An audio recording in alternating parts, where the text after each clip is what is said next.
know the story. It's one of the only stories, if not the only story, told in all four of the Gospels. They go to a deserted place, and Jesus does what he does. He's teaching all day, preaching all day. And the text says, Lord, later down, it was 5,000 men there. That doesn't include the women and children. So here, Jesus is trying to get away for some time with the disciples. They follow him out there. He teaches and talks all day. Evening comes, and when the evening comes, the disciples say to Jesus, Jesus, hours get late.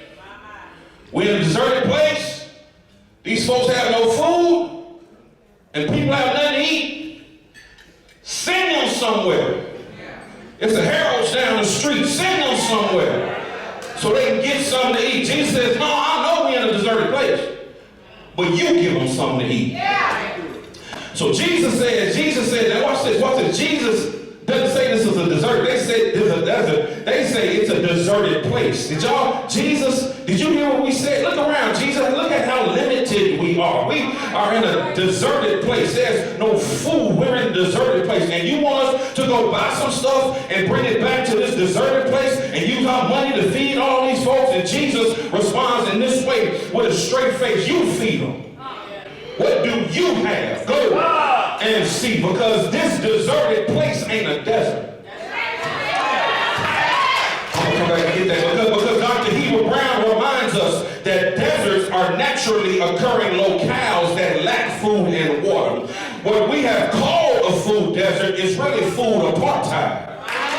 Because food apartheid is comprised of policies and practices that ensure that there are a plethora of resources on one side of town and a paucity of resources on the other side of town. Deserts are natural, but deserted places are due to human agency. And too many of us are existing in deserted places with dried up resources and dried up lives because of human agency that has preserved privilege for those in power. Jesus reminds us that in those times when it appears what we lack will limit, that's the perfect time to live beyond your limits.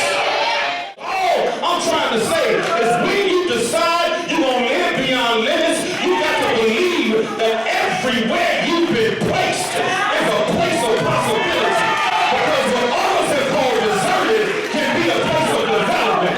What others call nothing can be the start of something. What others call lack can be the beginning of more. Because when you live beyond limits, your placement has possibilities. Why does your placement have possibilities?